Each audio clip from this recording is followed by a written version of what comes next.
It is not about winning, it's not about losing, it's about showing up and being seen.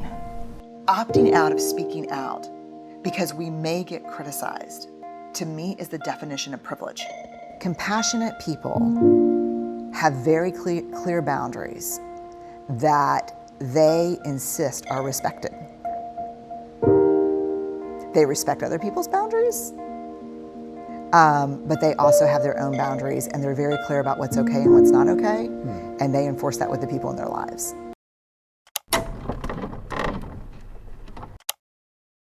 One of my favorite people, Brené Brown, and her 10 Rules of Greatness. Check them out. Gratitude and joy. The courage to be vulnerable enough to really feel grateful and joyful will always trump scarcity. You know, we live in a culture of scarcity. We live in a culture of never enough. You can fill in the blanks. Never good enough, skinny enough, rich enough, popular enough, never bestseller enough, never blah blah enough, never enough Twitter followers, never enough. Never enough. Never enough. And what's interesting is there's only, in the research, what I found, there's only one way out of scarcity, and that is enoughness. At some point, we need to just say, enough. I'm enough. I think there's like a thin film of terror wrapped around us. And so if it's not, I'm not safe enough, or I'm not secure enough, it's I'm not liked enough, I'm not promoted enough, I'm not loved enough. Scarcity, I don't have enough. I don't have enough. I am not enough. At the very bottom, Yeah. I'm not enough. Yeah. Whoa, that's big, big, big, big, big, big. Somebody ring some bells. We need some bells to ring on this show. But that's No, good. that's it. And so guess what the number one casualty is of a scarcity culture? What? Vulnerability. We shut down. We shut down. Because I'm not going to let you know. No, because I'm that already scared. I'm not Right. all together. Right. Yeah, yeah. And the thing is that people are like, oh, well, we lose a little vulnerability. But vulnerability is not just about fear and grief and disappointment. It's the birthplace of everything we're hungry for. Creativity. Joy, creativity, faith, Yeah. love. Innovation and Yeah. all of that, yes. And the whole thing is there is no innovation and creativity without failure. Period. So you got to be open enough to take the risk to fail. Boundaries. That's what I asked. Compassionate people have very clear boundaries that they insist are respected. They respect other people's boundaries, but they also have their own boundaries, and they're very clear about what's okay and what's not okay, and they enforce that with the people in their lives. You know, I don't know the answer to all of it. What I do know is, because it's scary for me, and you know, I have a bachelor's, master's, and PhD in social work. Yeah. Like, I was trained in this language, in these conversations. I've studied dehumanization for 10 years. And still, when I go do a Facebook Live around something that's happening, I'm scared to death. Because here's what I know. I know that I'm not going to do it perfectly. Right. I know that not only the people who oppose my politics and my beliefs are going to come after me, but I know that the people who I believe that are my allies are going to come after me, because I'm going to do it imperfectly. Yes. But opting out of speaking out because we may get criticized, to me, is the definition of privilege. Like, I don't really have to speak out because there are no crosses burning in my front yard. My kids seem pretty safe. You know, I'm not getting pulled over. I'm not, you know, everything seems fine. So to opt out because it's safe is what privilege is. And so the way I think we have the conversations is you stay grounded in your humility and curiosity, and you say, here's what I believe. Let me spare you coming back and telling me how imperfect it is by saying right up front, I know it's going to be imperfect. Yeah. But I'm not going to let my imperfection move me away from the conversation because it's too important. Goals, pathway, and agency. What this means simply is people who have high levels of hope in their lives have these three abilities. They can set goals, which is in itself not an easy task. They can cultivate pathways to achieving those goals, and they have a sense of agency. And agency is simply, I believe I can do it. Here's the part that I think is so important. Hope is a function of struggle. Hope looks like, I've got a goal, it's reachable. I believe in my ability to get there, even if I have to plan B it. The other thing that they had in common was this. They fully embraced vulnerability. They believed that what made them vulnerable made them beautiful. They didn't talk about vulnerability being comfortable, nor did they really talk about it being excruciating, as I had heard earlier in the shame interviewing. They just talked about it being necessary. They talked about the willingness to say, I love you first. The willingness to do something where there are no guarantees. The willingness to breathe through waiting for the doctor to call after your mammogram.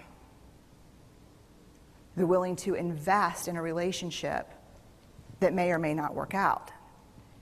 They thought this was fundamental.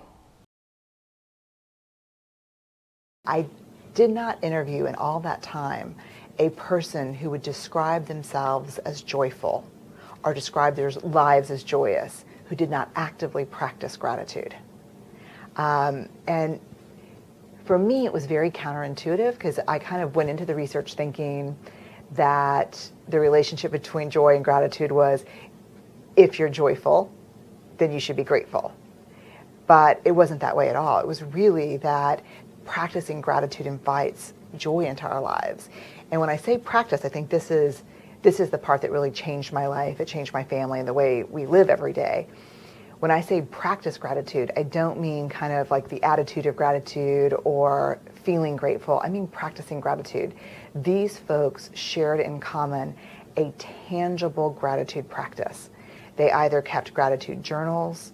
Some of them did interesting things like at 1, 2, 3, 4, like at 12:34 every day, they said something out loud that they were grateful for. They, one of the things that we do, like we say grace at dinner. And so now after grace, we go around and everyone in my family says something they're grateful for.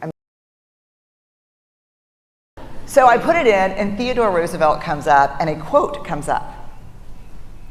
And I read it, and this is what it says. It's a quote from a speech that he gave in the early 1900s at the Sorbonne, and a lot of people call it the Man in the Arena speech. And this is the passage that changes my life. It's not the critic who counts. It's not the man who points out how the strong man stumbles or where the doer of deeds could have done it better. The credit belongs to the person who's actually in the arena, whose face is marred with blood and sweat and dust, who at the best, in the end, knows the triumph of high achievement, and who at worst, if he fails daring greatly. So the moment that I read that, I closed my laptop, and this is what shifted in me. 3 huge things. First, I spent the last 12 years studying vulnerability, and that quote was everything I know about vulnerability. It is not about winning, it's not about losing, it's about showing up and being seen. I did not find any evidence of that at all. What I found is authenticity is a practice, and you choose it every day, sometimes every hour of every day. And it's a practice. It's not, I just wake up and, hey, I'm authentic. It's that when you walk into a meeting, you have to make the choice. Am I gonna show up and let myself be seen? Am I gonna raise my hand and say, wow, y'all look super excited. I don't know what in the hell you're talking about. I'm so lost. That's a choice. Yes, Right? Mm-hmm. And to make that authentic choice, you gotta let go of the fakeroo, I say. Yeah. I call it the fakeroo. But you know what? I have found, I consider myself to be an authentic person, but when I am inauthentic is when I've allowed myself to be around people who were not, and then I have to fake it to be with them.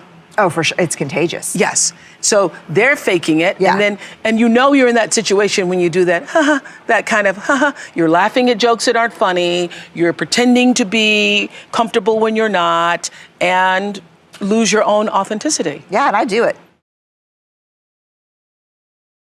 We pretend.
That you've learned from Brené Brown and adopt them to your life. Making changes, even small changes, can make you become more and more successful every day. You don't have to adopt everything. You don't have to be Brené Brown. You just have to learn some things that may stick with your life that you can use and learn from and grow from. In the comments below, let me know what 10 rules you want to change in your life and use that Brené Browns have shared with you in these 10 rules of greatness, and let's make an impact on the world. More importantly, focus on you changing your life. Here's to your success.